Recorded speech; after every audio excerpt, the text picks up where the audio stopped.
Bom dia, paz do Senhor. Quero deixar uma palavra para reflexão da igreja nesta manhã, não só para reflexão, mas para o crescimento e para que você possa entender como que Deus tem zelo pela tua vida, como que Ele te ama. E nesta manhã eu quero deixar a palavra que fica lá em Atos, capítulo 9, que vai falar sobre a conversão de Saulo.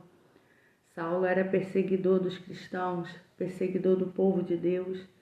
E nos dias de hoje também tem muitos Saulos no nosso meio, pessoas a qual se levantam para destruir ministérios, para destruir a vida, família, tudo aquilo que nós colocamos diante do Senhor.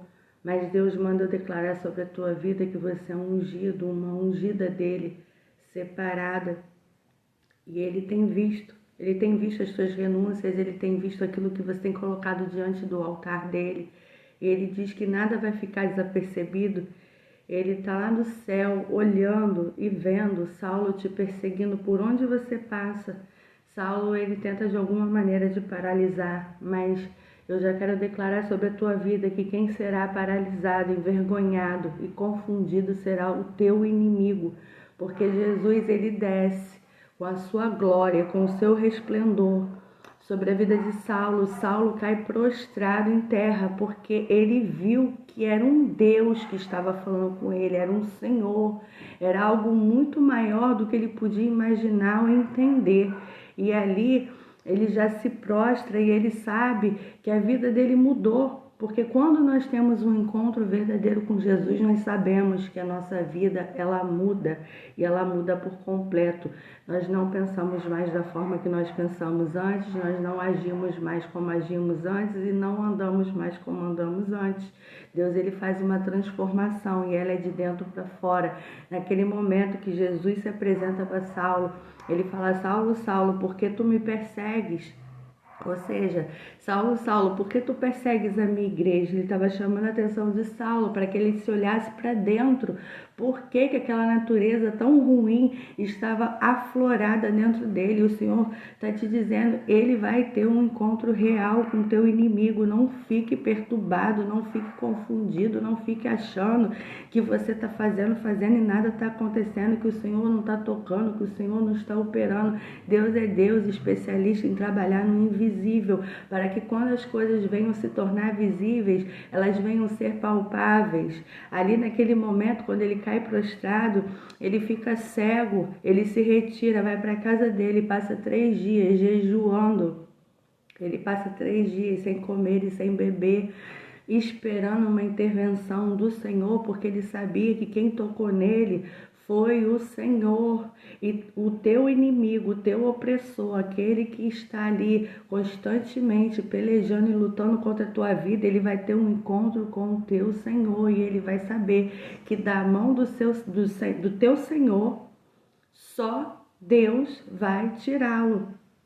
E ali Saulo, ele aguarda aqueles 3 dias e Deus envia um profeta, porque Deus não via Saulo como perseguidor, Deus via Saulo como um vaso de honra. E Deus manda te dizer que este opressor, esta pessoa a qual você fica olhando e se perguntando, poxa, Deus não está fazendo nada, Deus vê essa pessoa como um vaso de honra. Então Deus, ele está trabalhando da forma que ele quer trabalhar, não é do seu jeito, porque quando o nosso coração, ele deseja vingança, quando o nosso coração, ele deseja que coisas ruins aconteçam para aqueles que estão nos desejando mal, nós não estamos servindo a Cristo de verdade, porque quando nós servimos a Cristo de verdade, nós colocamos ele à frente de todas as coisas, e quem vai abrir a porta, e quem vai fazer, quem vai mostrar que é Deus, quem vai manifestar a glória dele é o Senhor. Amém? E ali quando Estevão, ele morre, quando ele é apedrejado, as vestes dele caem sobre os pés de Saulo. Saulo, ele se contenta com aquilo ali. Ele se contenta. Dentro dele existia alegria em ver aquilo ali. Por quê? Porque a mente de Paulo estava cauterizada de Saulo antes, né? Ele se converte depois, se torna Paulo. A mente de Saulo estava cauterizada e o Senhor, ele permitiu que ele passasse por tudo isso para o grande ministério que Deus tinha na vida dele, porque Paulo passou a ser perseguido. Antes ele era perseguidor, depois ele passou a ser perseguido. Então ele começou a entender na pele o que era o que os cristãos passavam. Deus, ele vai fazer o teu inimigo passar por situações que você já passou, para ele entender o porquê você tinha certas atitudes diante de Deus. Porque às vezes as pessoas nos taxam como louca, como maluca, como aquela que é fanática, como aquela que só quer saber de Deus, mas não sabe o nível das batalhas que nós enfrentamos. E Deus está te dizendo nesta manhã, fique calmo. Fique calmo, tranquilize teu coração, porque o encontro já está chegando. Vai acabar esse tempo onde este opressor, eu estou falando para uma pessoa que já não está suportando mais. Eu estou falando para uma pessoa que já falou para o Senhor, de repente até nesta madrugada, nesta semana, nestes dias, falou para o Senhor, não estou suportando mais. O Senhor está dizendo, ei, aguarda, porque eu já estou descendo com a minha providência, eu já estou descendo com a minha justiça, e quando eu pesar a minha mão, vai dizer ai, porque horrenda coisa é cair nas mãos de Deus. Porque na mão do inimigo o Senhor nos tira, mas da mão dele ninguém pode tirar, só ele tira quando ele tratar o vaso. E ele disse o quê? Que Paulo era um vaso de honra. Então Paulo estava na mão dele, 3 dias sem comer e sem beber, para poder receber uma resposta. E agora eu te pergunto, você como cristão, você tem renunciado o quê? Você tem deixado o quê para que o Senhor venha te responder, para que o Senhor venha entrar na tua causa? Ele era perseguidor, ele caiu, ele viu a glória de Deus, porém, ele passou 3 dias sem comer e sem beber. E nós cristãos, nós não queremos fazer jejum, nós não queremos ler palavra, nós não queremos orar, nós queremos pessoas que levantem as mãos e orem por nós. Só que Deus, ele manda você refletir nesta manhã o que você tem feito para se fortalecer diante do teu adversário. Porque o nosso adversário, ele não brinca de ser adversário. Ele é adversário e ponto. Ele sabe as tuas fraquezas, ele sabe as tuas limitações e ele entra exatamente nas áreas a qual você tem debilidade, você tem fraqueza. E o Senhor, ele está falando para ti nesta manhã, se revista, se enche da autoridade dele, do poder dele, da graça dele, para que você consiga romper diante dos teus inimigos, para que você consiga avançar diante dos teus inimigos. E ali o Senhor dá ordem a Ananias para que vá lá até Paulo, impõe as mãos sobre ele e ore por ele. Agora eu te pergunto, você como profeta, na condição de Ananias, você iria até o perseguidor, aquele temível perseguidor, para poder fazer a vontade do Senhor? Porque quando nós temos um chamado, nós temos que atender esse chamado, nós temos que atender a voz de Deus. E é muito bom fazer aquilo que agrade o nosso amigo, que agrade a pessoa que está ao nosso lado, agrade o nosso líder. Difícil é fazer aquilo que não agrade alguém.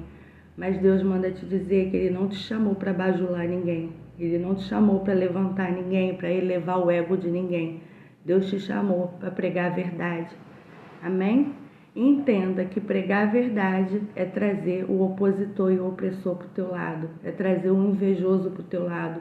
Porque eu nunca vi uma pessoa ser invejada se ela não faz nada de bom. Se ela não é admirada. Porque a inveja nada mais é do que uma grande admiração que a pessoa tem por você, mas ela não consegue ser igual a você, então ela vai começar a te invejar. Mas está repreendido em nome de Jesus.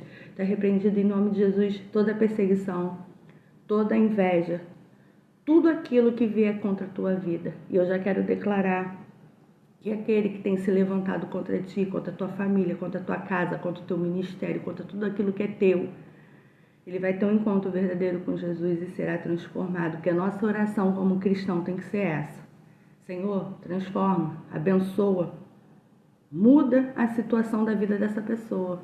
Porque eu não quero mais ver essa pessoa como perseguidora, como perseguidor. Eu quero ver essa pessoa como um grande servo teu, como uma grande serva tua. Amém? Porque o seu testemunho vai ser esse. Você vai contar as maravilhas que Deus fez na tua vida. Envergonhados e confundidos ficarão aqueles que se levantarem contra ti. Eu quero declarar desde já, neste dia, que o Senhor, Ele venha visitar todos aqueles que se opuseram contra a obra dele na tua vida. Amém? Que o Senhor renove as tuas forças, que o Senhor te encha, te revigore e te levante, porque assim como ele fez com Saulo, transformou ele, transformou o caráter, transformou a vida dele. Ele se tornou o grande apóstolo Paulo, aquele a qual implantava igrejas, cuidava de igrejas, não cessava de fazer a obra, missionário, não deixava de ir, não deixava de avançar. Eu quero declarar isso sobre a vida do teu adversário, que ele venha a ser verdadeiramente transformado para a honra e glória do nome do Senhor. Amém? Recebe essa palavra. Se você gostou, você compartilha com quem necessita. Se inscreva no canal. Marca lá a opção todas, porque todas as vezes que eu colocar uma palavra, uma oração, você vai estar recebendo a notificação. Amém? Deus abençoe a ti, a tua casa, a tua família, teu ministério, em nome de Jesus.